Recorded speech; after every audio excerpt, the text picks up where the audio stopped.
That is good. Every sermon is better with the Avett Brothers. I don't know if you know the Avett Brothers. Carmen told me, I don't know that you can use another Avett Brothers video. I disregarded her wise counsel and used it. I love that video. And I think it has an incredible connection to our passage that we're talking about today, the passage I just read. Maybe you started to feel some of those connections, and maybe not. I see by some of the dazed looks on your faces, maybe I'll explain some of the connections. So let's just walk through this video a little bit. So you got this guy, right? And he's dressed, man. He's like, if any of you have a rhinestone suit that I could borrow, I know some of you have probably owned one. I'm looking at a few of you specifically. I can picture you back in the day wearing one of these. I think that would be pretty awesome. So he's wearing this rhinestone suit, and he's driving a classic pickup down this scenic byway, arm out the window, and he's just like, he's living his best life. I'm a high-stepping, high-betting man. I mean, it's a great day. And then all of a sudden, what happens? He looks over, and who's sitting beside him? Death. Like all of a sudden, he becomes aware that he's driving with death, which kind of kills the joy of the moment a little bit. So he has this, you can see the look on his face as he realizes there's this, death figure sitting beside him. Kind of freaks him out, but then he eventually ignores it and goes back to singing. Drive a little further, and then they come upon this spontaneous line dance in the middle of the road, like you do. And so he, he gets out of the truck, Death gets out of the truck, and they're going to check out what's happening, and all of a sudden everybody freezes, and it's like this, all of a sudden this skeleton guy, right, has the floor. And he just starts weaving his way in and out of the people who are there dancing, and he just kind of speaks about the difficulties of life. He's, just a little bit of what he says, well, it's warfare out there, folks. You're either working for success or to be rich or, God help us, famous, or you're working against the clock just to stay afloat. You got your nose all scraped up from the grindstone, looking for diamonds and only finding rhinestones. He ends up saying at the end, the best beggars are choosers, the best winners are losers, the best lovers have never been loved. First place ain't easy, and the hardest part is believing, but the very last word is love. So then what happens, right? This death guy kind of has his word, talks about the difficulties of life, and all of a sudden the music kicks up back up again, and the guy in the sweet suit puts his arm around Death, and they start singing a duet together. And they start dancing together. And this whole thing ends with this it's kind of a depressing motif, and yet it's really full of joy and hope and life. I think that this video is an absolutely brilliant picture of us learning how to embrace our own limits. How to embrace our own limits, how to embrace our own frailty, how to understand that life is an unbelievably precious gift and it won't last forever. It's about learning how to dance with our own mortality. There's an incredible amount of wisdom in that. To learn how to dance with our own mortality. And I think it's the exact same thing that James is saying to us. So let's listen again. Listen to what James says here in chapter 4, verses 13 to 15. Now listen, and when I read this, I hear my mom's voice. Maybe your moms did this too. Now listen here. That's what I hear from James. Now listen. You who say, today or tomorrow we will go to this city, or go to this or that city, spend a year there, carry on business, and make money. Well, you don't even know what will happen tomorrow. What is your life? And then I imagine James just letting that, if he was preaching the sermon, he would just let that question hang in the air for a bit. What is your life? And then he answers. He says, you are a mist that appears for a little while and then vanishes. So instead, you ought to say, if it is the Lord's will, you would do this or that. So what is your life? This is James's answer. What is your life? It's mist. It's here, you see it, you experience it, and then all of a sudden it's just before you even can sort of appreciate it, it's gone. Like, this is what James is saying. This is what life is like, right? Does everybody feel this today? Like, do you feel like, have you had those moments in your life where you just kind of feel like all of a sudden you're keenly aware of your own fragile, like just the fragile nature of your life? Or you feel a little misty today? Anybody?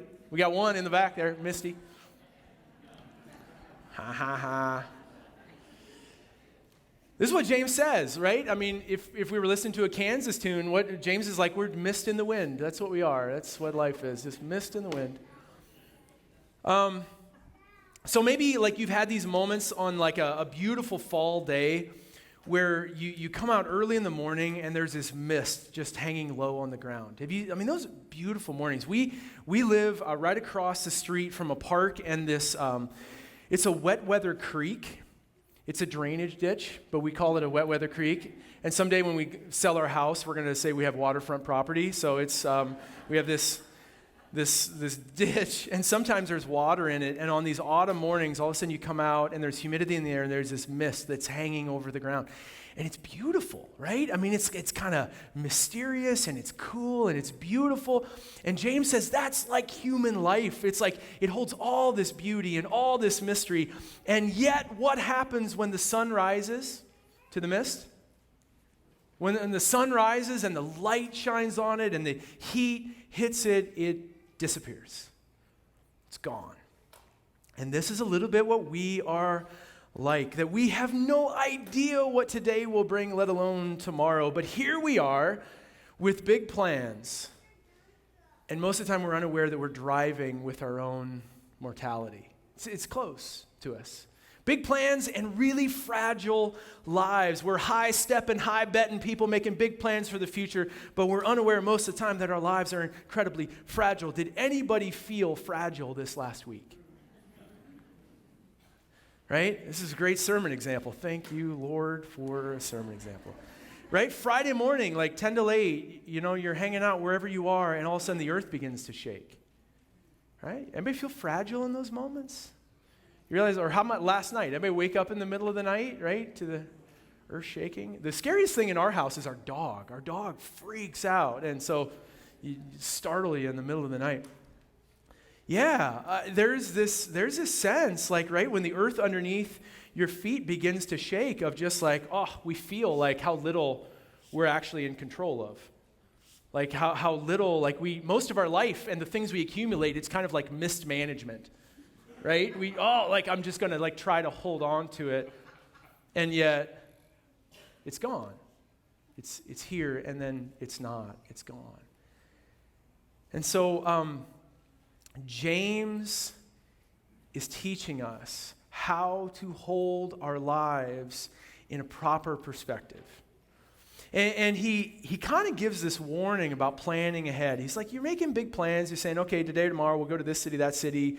We got a business plan. We're going to make money. And he kind of calls that into question. So is James saying that it's a bad idea to plan ahead? I mean, is he saying that it's a bad idea to plan for the future?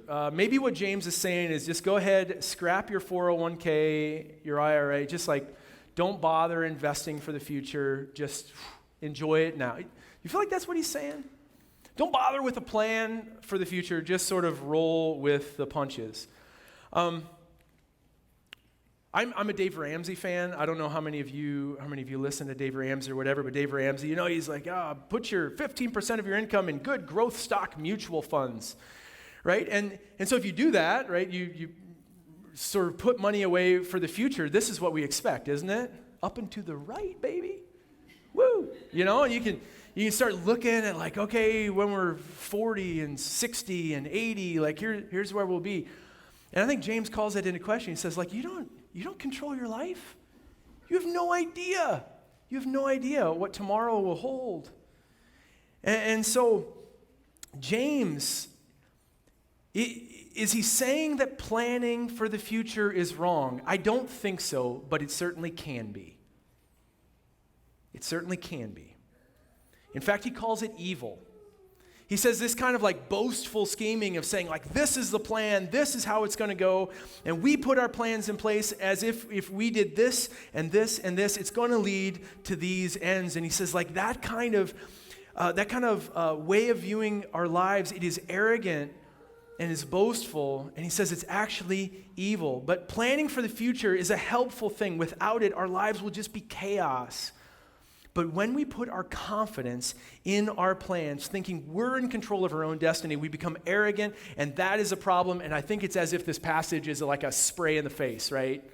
Of just like, remember, you're not in control of your life. I think that's what he's saying, that our lives are missed. Which is why every time you invest, right, resources in any kind of mutual fund, what's that one little line that they always say in the fine print? Past performance does not guarantee future returns. Why? Because life is uncertain. Life is crazy. Sometimes the earth shakes under your feet. Sometimes things change. And so we should say, James says, if the good Lord's willing and the creeks don't rise. I think what James is pointing to here is where our trust lies. Where's your trust? And we can put our trust in all sorts of things. We can put trust in our IRAs or 401ks or our trust funds. But I think James says that's actually a really sort of arrogant place to put your trust. But here's the thing, we will put our trust in what we feel is truest. So I learned this last week that the word trust, it's actually an abbreviation for the word truest. That's where it came from. This is super cool. So you could say this, you could say true, truer, trust.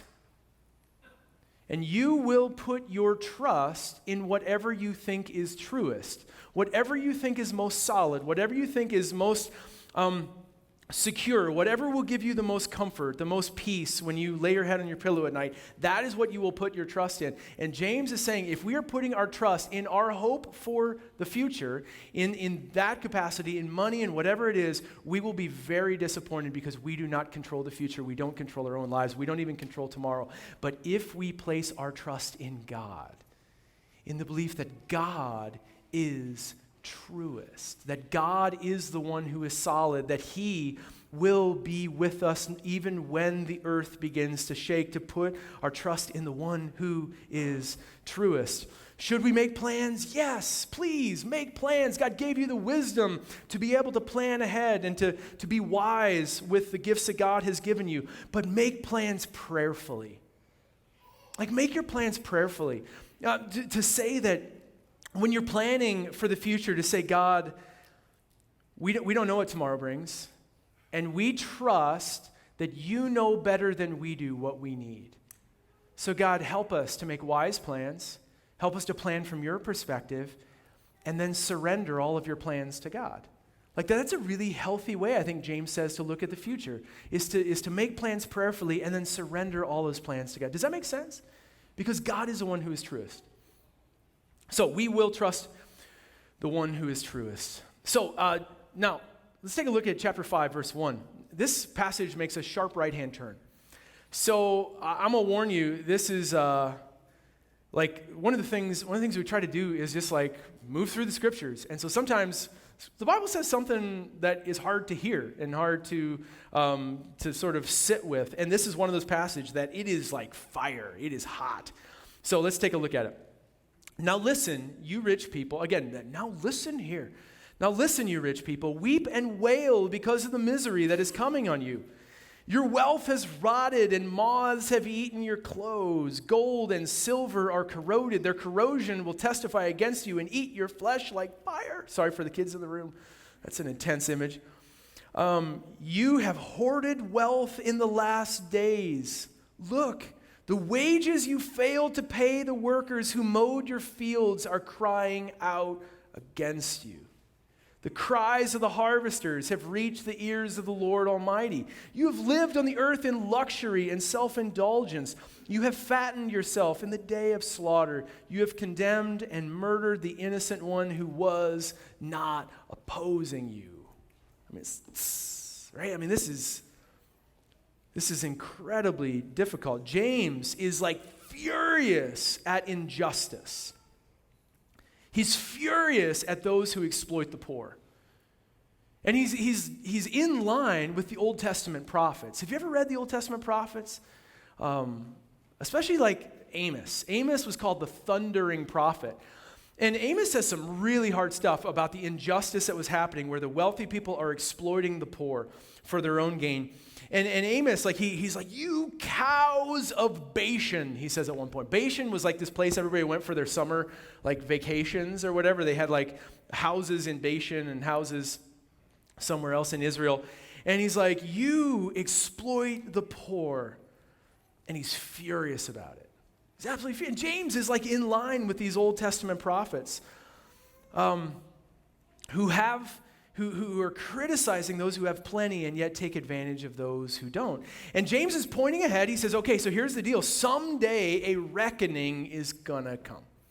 That there will be a reckoning someday. And he uses this image of like future judgment. And so we understand this, right, as the day when Christ returns. The time when Christ returns and brings up judgment on the world. Sometimes this is called in the New Testament, even in the Old Testament, like Daniel 9 talks about it, it's called the day of the Lord. It's this phrase that talks about the day when Christ returns, when he's this sort of, he brings his kingdom on earth as it is in heaven.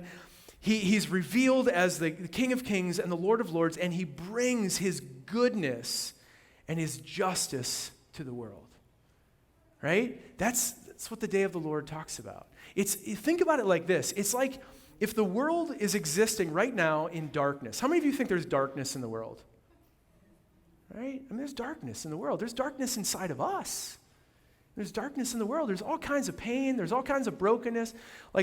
We live in a world where there are millions and millions of people who've been forced to flee their homes because of violence.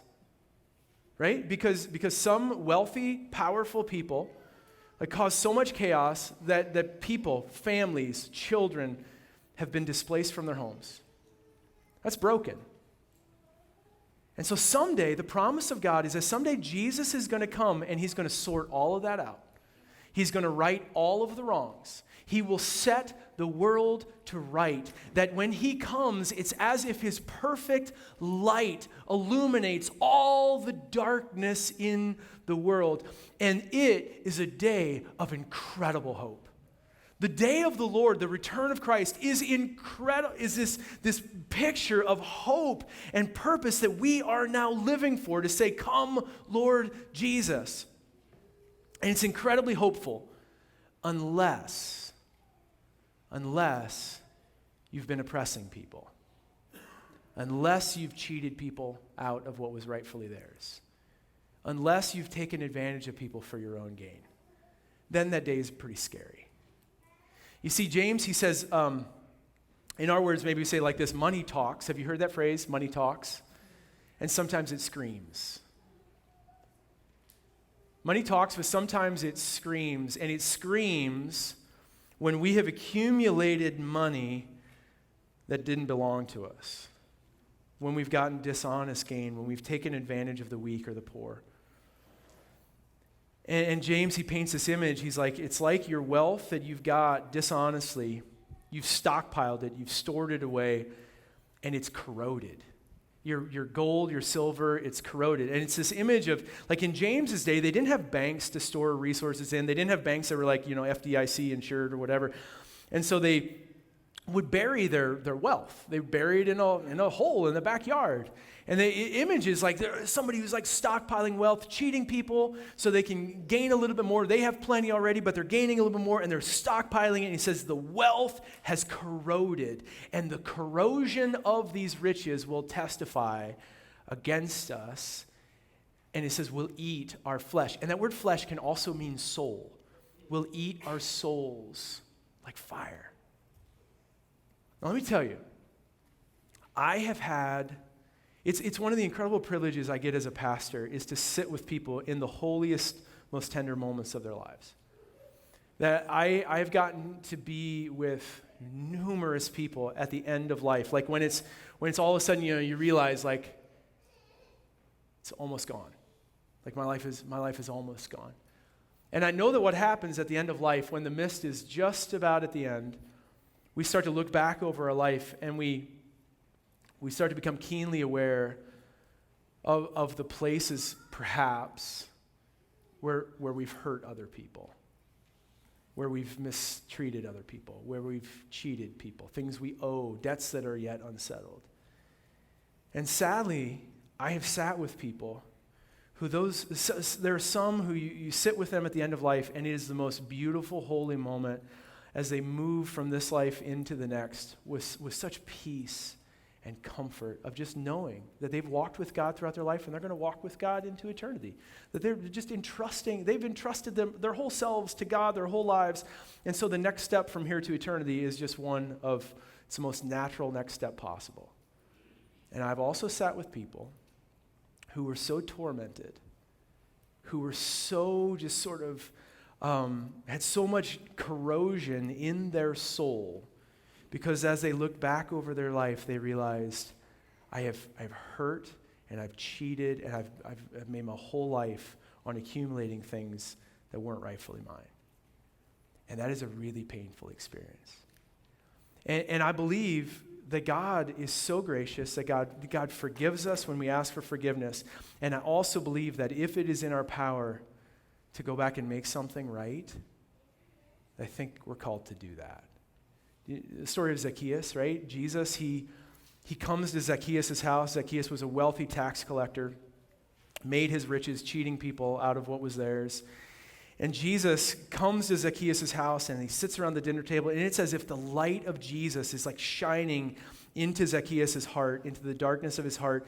And all of a sudden Zacchaeus just stands up and he says, Lord, I'm going to give half of all my possessions to the poor, and if I've cheated anybody out of anything, or saying I have cheated people out of stuff, and I'm going to give back 4 times what I took from them. Do you know that when we step into the light of Christ, it can be very scary and very painful, or it can be incredibly freeing.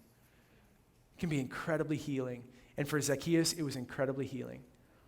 And so we have these opportunities here and now, because we know that our life is missed. We know that it's not going to last forever. And so as the light of Christ shines on us, dark places inside of us, how will we respond to that? Will we look forward to the day of the Lord with joy and anticipation, or with fear? And how all of that sorts itself out is how we respond to the light of Jesus today. As Carmen and I were talking about this sermon on Friday afternoon, I was like, Carmen, this is what I'm kind of hearing from this text. And all of a sudden she says to me, she's like, wait, what about that thing? And we both realized, like, we had this like unpaid debt. We had this transaction that happened, and it just never got finalized, and we had kind of forgotten about it and moved on. And all of a sudden, it was like the light of Christ is sort of showing on us, and it was like, what are you going to do about this? And we were both just like, go get the checkbook. And so maybe you're having one of those moments. Like maybe you realize, like, there's some unfinished stuff in my past, and God wants you to be able to walk in freedom. He wants you to step into the light and to be healed.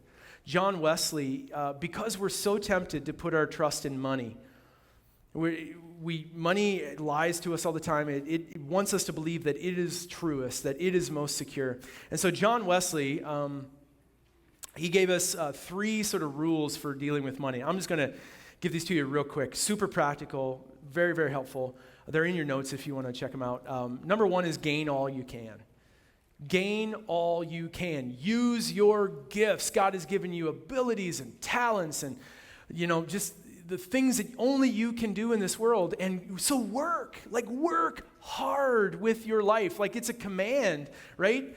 We talked about rest over the summer. It's like the day of Sabbath rest. But the day of Sabbath rest is this: 6 days you shall labor and do all of your work, and the 7th is a Sabbath rest. Don't do work on this. So there's this rhythm of work. I believe work is one of the things that is absolutely fundamental to being human. In Genesis 1 and 2, the very beginning of the story, God puts us in this world and says work, like tend the garden, use your gifts, steward it, have dominion over it. And so I think like John Wesley's advice is work, like be diligent with the gifts that God has given you. And I think that's true for retirement as well. I think this idea of just saying like I'm not going to do anything like with my gifts in the last third of my life or whatever it is, I don't think that's what God intends. Now it doesn't mean you need to keep like nose all scraped up from the grindstone. That's not the way it has to be, but you still have gifts to offer. If you're not dead, you are not done in God's kingdom. Somebody could say amen to that. You have gifts to offer. And so keep offering them. Work is something that's so essential to what it means to be human. Gain all you can, but that's not the only rule, because if it was, it would get us in big trouble. So the second one is this: save all you can. Live simply, live frugally, save all you can. And so there's this call to just simplicity, to not spend things frivolously, but to live with a higher purpose in mind. And if those were the only two rules, we could still get in lots of trouble. But the third one is this: give all you can. Give all you can. Be generous. Be generous. Gain all you can. Save all you can. Give all you can. Because life is about generosity. It's about partnering with God, not about just being a miser. Somebody after first service came up to me. He's like, yeah, what I always heard was get all you can all you get, and sit on the lid. And so that's, maybe some of you have heard that too. So money wants to rule our lives. It wants us to believe it's truest, and it's not. So make your money submit to Jesus. So then finally, so it changes the way we manage our resources. We don't put our trust in it, our security in it. We plan ahead, but we submit our plans to God. We surrender our futures to God. And we work for justice in a broken world. Are you working for justice in a broken world? See, God hears the cries of the oppressed. God always hears the cries of the oppressed. And I believe that what we are called to do here and now as people of faith, as the church, between the time when Jesus ascended to the right hand of the Father, that Jesus is right now, he's sitting at the right hand of the Father. He is the King of heaven and earth. And someday he will be revealed to all as the King of heaven and earth as he returns and brings his kingdom on earth as it is in heaven. And everything, once again, all evil is purged from the world, all darkness is gone, and this world once again reflects the goodness and the beauty and the love of Jesus. In between those times is where we live, between the ascension and the day of the Lord, the return of Christ. What are we called to do? Well, one of the things we're called to do is to live like a sign that is planted deep into the soil of this world, and it's a sign that points forward to the world to come, to what Jesus' agenda is for when he returns. We together are like a sign that points through the mist to the brightness and the beauty and the love of Jesus. And we do it imperfectly, and we do it with flaws, and we fail, but we still, this is what we give ourselves for. And we trust that when Jesus comes back, he will bring justice. So Micah 6:8 says this: he has shown you, O mortal. And this is Micah's way of doing this, isn't it? You're mortal. You're not going to live forever. Your life is missed. So what are you going to do with it? He has shown you, O mortal, what is good. And what does the Lord require of you? But to act justly, to love mercy, and to walk humbly with your God. Are you hearing the cries of the oppressed in your life, in your world? Because God is. God is. And God is going to vindicate them. And God is going to bring his will and bring freedom and bring light into the darkness. And so here's where I want to end. That light, it has this ability to just sort of make mist disappear. But do you know what else it does? Like when we step into the light of Jesus, mist can actually be pretty amazing. A couple of months ago, Carmen and I, we got a chance, we were in California, and we were at Yosemite National Park, and we got to hike this trail called the Mist Trail.